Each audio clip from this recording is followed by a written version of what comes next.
why don't you start, if we could just introduce yourself and your spot in the band, and then the rest of the guys are not with us tonight. Right, yeah, so obviously Norman Skinner, vocals for nih-vy-anne. People might know me from other projects, but we can talk about that later. Filling out the lineup, we have two guitar players. First guitar player, Mark Miner. Second guitar player's name is Gary Tarpley. Our bass player is Rick Stallkamp, and drummer Noe Luna. Awesome. So how did you hook up with nih-vy-anne? So I had just finished, I guess, wrapping up the shows and, promo and everything for my my Skinner album, my solo album. And I had some downtime. I parted ways with Dire Apparel, and then I was looking for a new project. So I just took to Facebook, put a little note out saying, I need to have some free downtime if anyone's looking for a project. And Brian O'Connor, who used to sing for Vicious Rumors, he sings for Deadlands, he contacted me, and he said, hey, Norm, our buddy Scoob, also known as Claudeous Kramer, he plays with Possessed now. He said he has a new power metal project, and I think he'd be perfect for it. So I contacted Claudeous. He sent me about 3 songs, and in 2 days I wrote and recorded the 3 demos and sent them right back to him. And he's like, oh, yeah, you're in. He's like, you're in the band. I'll talk to the guys. And that was it. I went down to meet them all and paid my first month of band rent, and I'd never met anyone else in the band. So that's how it came to be. Very cool. So before we get into talking more about the band and such, I guess just for those listeners that know who you are, I guess just real quickly, if you could just kind of mention the different bands and projects you've done. Sure. Currently I sing for, obviously, Skinner, nih-vy-anne. I'm also the singer of Hellscream, which is, for any Cage fans out there, it's basically Cage, except I'm singing instead of Sean. So those are my 3 currently active bands. A lot of people might know me or don't know that they do know me. I was the singer for Magica on 4 of the 7 albums. And I also sang for Dire Apparel on their 3 releases, and then a bunch of lesser-known bands over my career. So been around, old vet. And a busy man, that's for sure. Always. Keeps me out of trouble. Well, and the cool thing is, for me, over the years, I know I've talked to you, I've interviewed you several times, and gotten to talk to you about each of these different bands and projects. And one thing is held true for me, at least from a metal fan standpoint, is they've all been badass. So thank you. I don't want to put out filler. You know what I mean? Yep. It's got to be something that I'd want to listen to myself. So. Okay, so since you kind of joined the band a little later stage, how long has this band been around as a whole? So they formed in late 2014. So I think probably in the winter of 2014, and then I joined in March 2015. So it wasn't too far. They probably were together like 5-6 months at that time, and started writing maybe a good 3 or 4 of the songs that appear on the album were already in the works. And I didn't even know that at the time they actually had another singer when they recruited me. So apologies to him. Right on. So since I still cannot say the band name right, let's talk about the band name. Sure, nih-vy-anne. Yeah, Yes. where'd they come up with that? Okay, so the original lineup, we've had a couple changes since then, right? So the original guitar player, Claudeous Kramer, he's the one that recruited me into the band. He currently plays with Possessed. A lot of people might know him from Dragon Lord, which is a Testament side project. And we were friends. He used to be in a band called Serpent and Seraph that I played with my solo band Skinner a handful of times. They had released a music video and a single called Tears of nih-vy-anne. So before I joined the new band, I guess he brought to the table, he's like, hey, what do you guys think of the name nih-vy-anne? You do a search on it, a lot of stuff doesn't come up, it's unique, sounds kind of cool, and I guess everyone was okay with it. Of course, it took everyone, forever to pronounce it right. But, and that's just how it came to be. So that was pre-Norman. Cool. So right now I'm looking at the cover art for the band, and I love the font they used. I love the name of the band. I mean, it looks metal with the cover art and everything. Who did all the cover? Who did the artwork for this cover? Because it's really badass. Okay, so there's two different people. Gilbert Melo, he's out of Brazil. He did the logo. So the band logo is his creation. He's done other logos like Primal Fear, stuff like that. He does a lot of artwork and logo stuff. His company's called Sledgehammer Graphics. I've used them before. Great guy. So he did the logo. We use different variations of it, but it's totally power metal, like the sword and everything. Uh-huh. The actual album artwork, there's a freelance artist out of Serbia. His name's Dusan Markovic, and he's just spectacular. He is up and coming. I saw his work. He did a couple album covers for Seven Kingdoms and Sounds of Thunder, and I really liked the album artwork he did, so I contacted him. And he was backlogged, but we waited. He delivered. He delivered an awesome piece of art. Yeah, no doubt. So, how long has the Druid King album been out now? Just over a month. Yep. So the official release date was November 3rd. So even though we finished the album about May of last year, we had to shop it, and then once we got the record deal, we had to wait a good 3 months of promo. Maybe it might have been 4 months, but it just came out a little over a month ago, so it's new. Yeah. Well, I felt like everything had been pretty recent. How has the, especially I guess with all the promo and stuff that was done, the time there, how has the album been received? It's been great. I mean, if I had to put a percentage on it, I would say that a good 98% of the reviews have all been extremely favorable. And then there's, the 2% that I wish I never had read in the first place. Yeah, well, haters gonna hate, right? Yeah, haters gonna hate. So, but it's been received very well. Better, I think this album's been received better than anything I've released to date, which was unexpected, but very much welcomed. Oh yeah, well, congrats on that. That's awesome. So, are you guys out playing live shows? What's up with that deal? Yeah, so we with this band, it's all guns blazing, right? We're going full force. So right now, all we've been playing is within let's say 100-mile radius of where we live. So we consider those just local shows, even though we have to stay overnight and go out of state for some of them. To us, they're still local. We've tried setting up multiple tours. Our management has contacted other band camps, and we've been passed on. And it's just the business, right? We're a new band.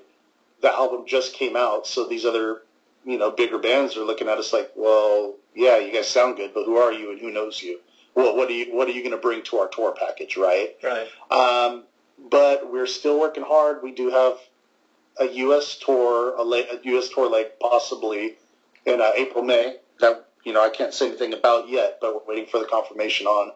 And we're also working out July dates in Europe.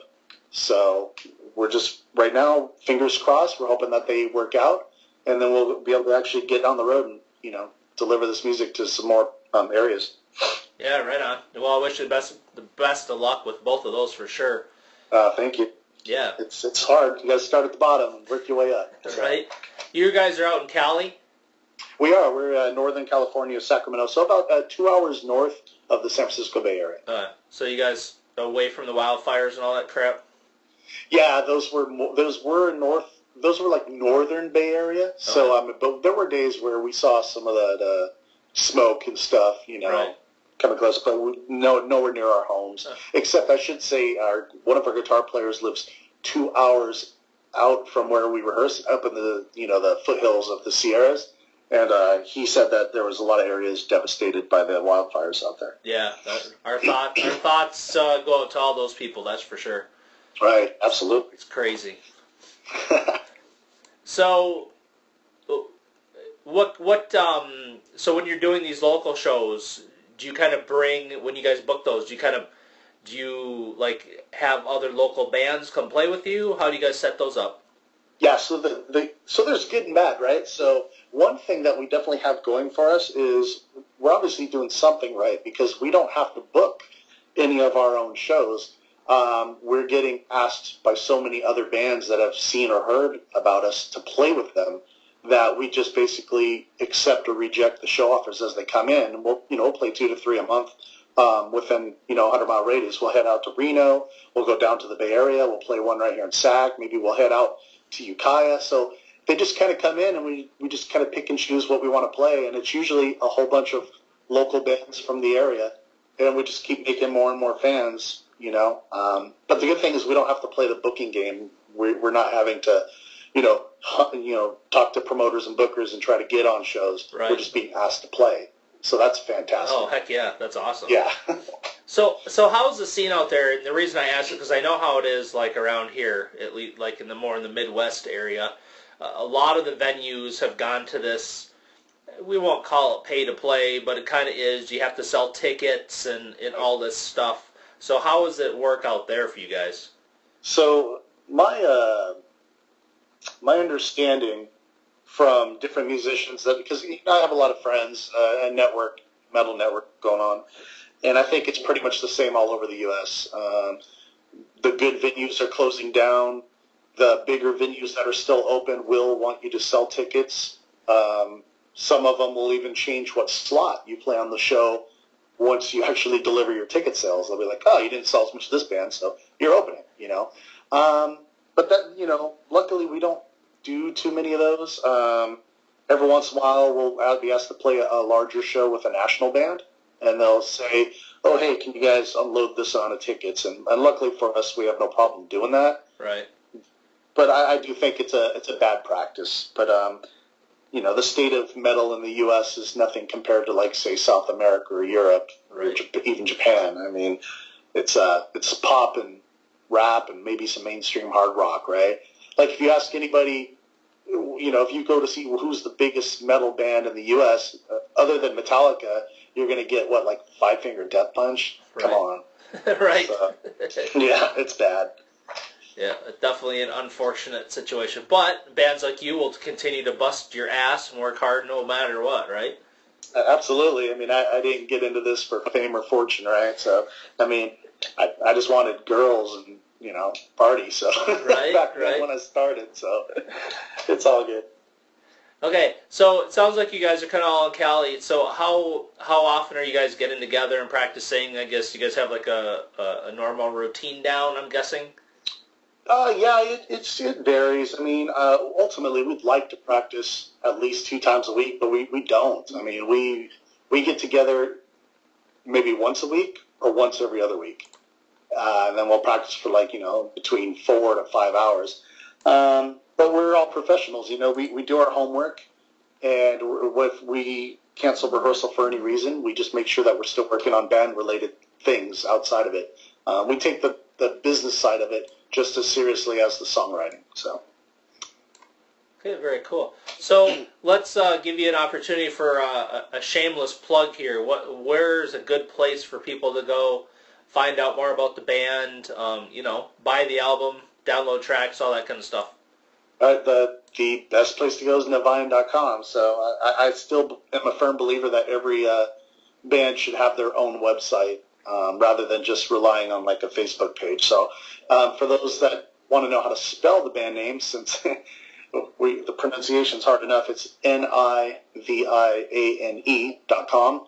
And right there, I mean, you can listen to music. It's got videos, news, and then, of course, it has all the social media links. You can get to our Twitter, Instagram, YouTube channel, all that stuff. So just go there, and you can find pretty much anything you want. And then if anyone's interested in me, myself, and any of my past or current bands, they can go to normanskinner.net. And same thing. You can find pretty much anything on me, my current and past projects.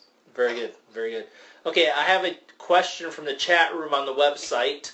Okay. Megan wants to know, what are your favorite horror movies? Horror movies, okay. Well, first of all, that's an awesome question. So my all-time favorite horror movie is from the 70s, and it's the original Dawn of the Dead, George Romero. the remake was okay, but I really like the George Romero movies. Dawn of the Dead and Day of the Dead were just fantastic. Aside from that, I dig some of the early old school Friday the 13th movies. So those are my kind of things. For later movies, I like kind of more the, I guess you would call them psychological thrillers. Like, you ever see that movie like 1408, which had John Cusack in it? It's like the haunted room that he's in. Yeah. That movie was pretty badass. Cool. So. Unfortunately, I cannot talk horror movies because I do not like them and I don't ever watch them. I dig them. I mean, I just, I don't watch them often. Like on my list, I have those Insidious movies. There's like, I think 3 or 4 of them. I haven't watched any of them yet, but I want to. So I think I'll be tackling those next. So I have three. I have 3 criteria for movies I watch. Okay. 1, there has to be lots of action going on. All right. 2, that means lots of guns and explosions and stuff like that. And 3, if at all possible, lots of naked bodies flying around. Then I'm good. There you go. So nothing wrong with a little TNA in a movie. That's right. Oh, Megan also wants to know if you like The Walking Dead. Yes, I am a big Walking Dead. I even watch Fear the Walking Dead, which is not as good. But yes, I am a big Walking Dead fan. I'm all caught up. So everybody, and just I'll go into further detail, everyone was all sad about the mid-season finale. I'm not going to spoil it for anybody, but it didn't bother me as much because that character was just okay to me. So that's all I'll say.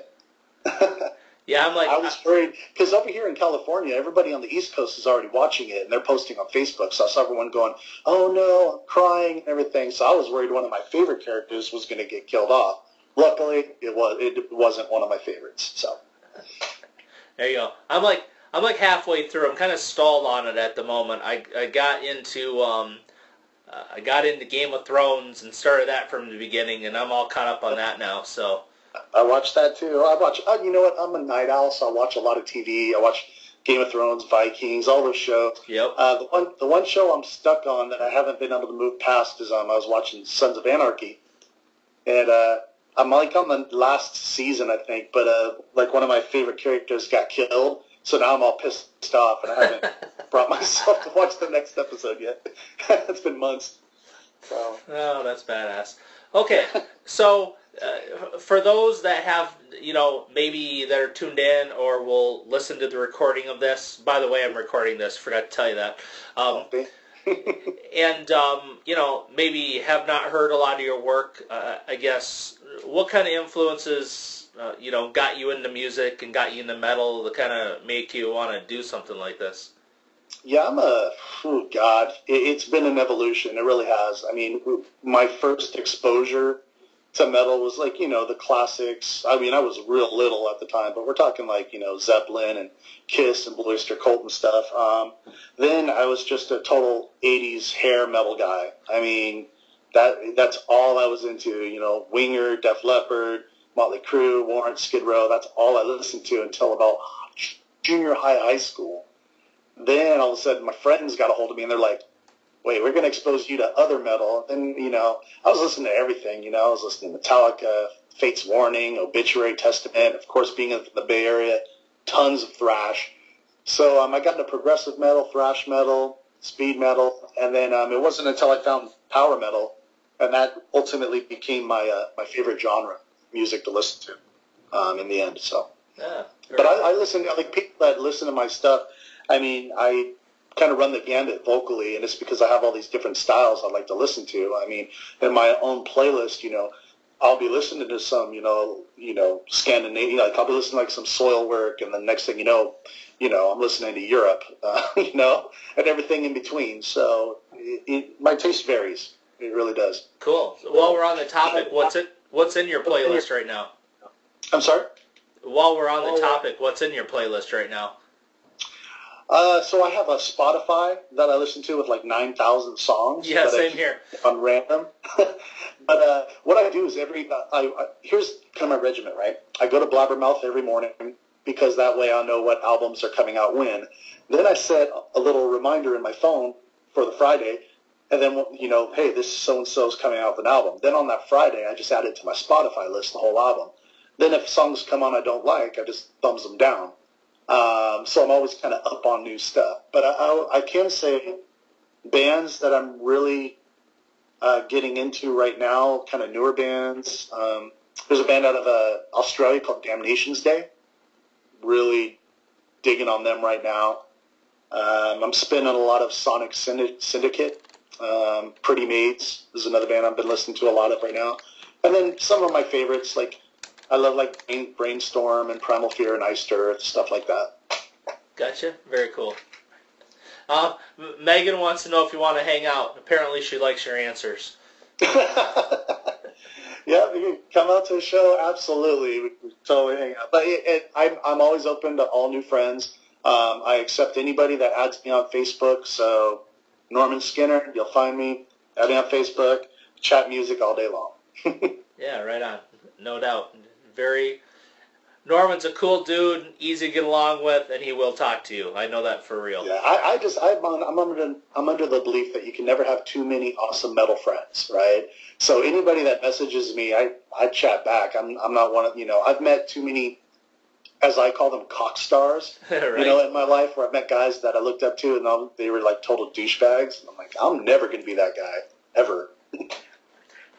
I'm going to give you a prime example. I'm going to ask you your thoughts on this. So I just was reading tonight that the Misfits are doing a couple shows, and they've banned cell phones. They're going to make you lock your phone in this little lock box. You get to keep your phone on you, but you can't take a picture, you can't take video, you can't do nothing. It's horrible. I believe that everyone should be able to use their phones. There's a couple things that I like about phones, right? One, I love during ballads now, instead of people having lighters, they hold the phones up. And right. I mean, I swear, you turn around and you look, it's a pretty spectacular sight, especially from the stage when everyone has their phone lights up. It's pretty awesome. Aside from that, for upcoming bands, I mean, if somebody's at a show and they're doing like a live stream on Facebook, or they're taking a video and they're posting, oh, this band's awesome, that's free publicity. Right? I mean, people that have never heard you, they're like, oh, who's this? I'm going to check this out. Oh, I like that. I mean, I just don't get it. I think some bands, once they reach a certain status or they get large, they tend to forget where they came from. You know what I mean?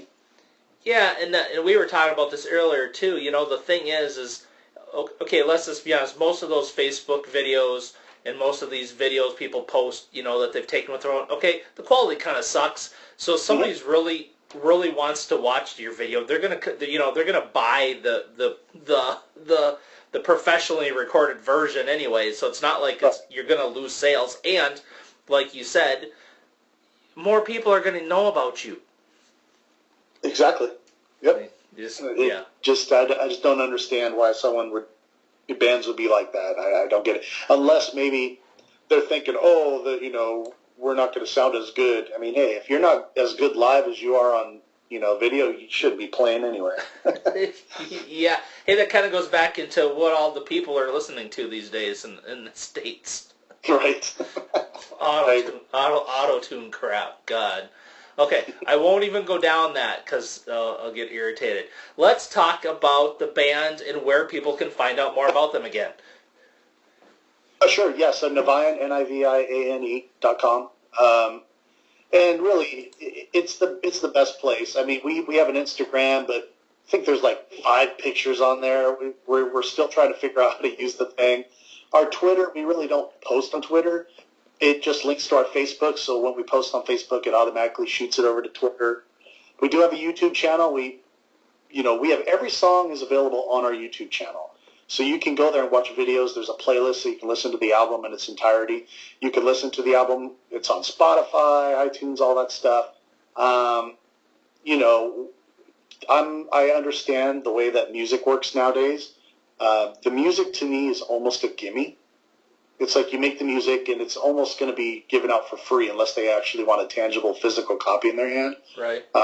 It's ticket sales and merchandise that you'll make your money off of. So I'm all about, like, you don't have to buy the album. Just go listen to it. And if you like us, just add us to your playlist. That's all we ask. Right. Go to a show. Yep. And then you'll come out, you buy a shirt, some stuff you want. I mean, I have not bought okay, for local bands, I'll buy a CD because it's supporting. I understand that. Right. But I haven't bought a CD in a long time. I'm completely digital. I don't even own a CD player anymore. My computer doesn't have one. My new car doesn't come with a CD player. So I'm Spotify. That's what I do. I just listen to everything on there. Right. So is there any thought about putting this album out on vinyl at all? Yeah, so we first looked into it, and the album running time is 58 minutes, so we would have to actually do a double album, but we wouldn't even be able to fill the second side of the second album. Oh, boy. So the cost right now is just astronomical. So Right. then our record label looked into other options for us, and we're kind of going back and forth on them. We're trying to get it where it won't be too expensive. We'll probably just start with like a 100 pressing and see how it sells. But we're definitely going to do it one way or another. Okay, super cool. Well, let me know when that happens, because I would love to buy it on vinyl. And, Sure. And half of that is because I'd love to have the album on vinyl, but other half, I'm not going to lie, is because I'd love to have the artwork on that big, in that big square, man. I mean, that's half of it for me is the artwork. And Yeah, right. The good artwork brings me back to the day of, and now I'm going to age myself, but when you go to the record store, and we couldn't listen to the albums yet. I mean, you saw it, and you were like, you either knew one song that was on the radio or on a video, or you just saw a cool-ass album cover, and you're like, I'm going to take a chance, right? Yep, exactly. So I can't count how many times I went home and listened to an album. I was like, oh, I just wasted money on this. Yeah, but then I also can't tell you how many times, like, I remember exactly, and this was after CDs came out, but the same thing, you didn't know. And Right. I'm at my local record shop digging through all the new CDs, and I see this band called Slayer. At that time I had no idea what Slayer was, what they sounded like. I just, I was into heavy metal and into thrash and everything, and I liked the cover. The dude had the arm. I'm trying to remember the name of the album, but it's the one where on the front that shows the guy's arm, and they've written Slayer, like, carved it in blood on the arm. And I was like, this is fucking cool. And I took it home, and then I fell in love with Slayer. So There you go. right on. Okay, so is there anything else about the band that you want to make sure people know that we haven't talked about tonight? Nothing really about the band. I mean, I can tell you our plans of what we're working on right now. We're finishing up writing for the second album, because as I said, we finished this actual album back in May of last year. Actually, it might have been April. So we've had plenty of time to write. So we're finishing up the writing. We're going to be doing pre-production soon and get this one recorded quickly. And we're actually in the early stages of our first full-length music video. So that'll be coming out hopefully spring as well. And then on top of that, of course, we're trying to get some festivals booked for the summer and get some tours under our belt. So Very nice. Have you, on our Metal Devastation radio site, have you created like a band profile on our site yet? I don't think so. Okay. I'll make myself a note right now, though. Yeah, and I think Zach just put together a video to make it really simple for bands, just kind of an instruction. So I will, or how to best use the website, I guess. So Okay. I'll get that information to you. I highly recommend that you do. I mean, there's thousands of people on our website every day. We average, 40, 50,000 listeners a month. I mean, we got a lot going on at the station. It's very busy. And even like on our Facebook page, if all the online heavy metal stations were like #1 in likes and views and all that stuff. So Very nice. Yeah, you can never have enough, you can never have enough sites to have your music on. So I'm all for that. Absolutely. yep, everything's promotion, and help. And then you get it out there, then people share it. I mean, it's just never ending, as you know. So Right. yeah, cool. Okay. So one last thing before I let you go, if you could make a radio tag for me, Absolutely. just throw your name out there in the band, and that you're listening or you're tuned in to Metal Devastation Radio. Absolutely. And go for it. All right. All right. What's up, metalheads? This is Norman Skinner from nih-vy-anne. You're listening to DJ Rem on Metal Devastation Radio. Rock! Awesome. Thanks, man. Appreciate that. Not a problem, brother. Just so you know, I have a triple shot of the band coming up. I have Into Twilight, Watch the Banners Fall, and Drestia, I think it is. Yep, Drestia. Yep. Yeah. All epic tracks. Big epic ones. Nice. Yep. And I also played the very first track off the album earlier tonight. So. Berserker. Very good. Yep. Giving them a good little taste of the band. Help try to push everything for you. Thank you. Thank you so much. So once again, thank you for taking your time out to do the interview. Much appreciated, and wish you guys luck with getting those tours all squared away. And if you ever make it to Michigan, please let me know. Absolutely. I haven't played in Michigan since I think 2004, 2005. Played at Lansing, so it's been a while. Yeah, that's only like an hour for me, so right on. That'd be badass. All right. Okay, dude. Well, take care. Tell all the guys in the band I said hello, and all of us metalheads at the station love you guys. So keep cranking the metal. Great. Thank you so much. All right. Take care. Bye. Bye, brother.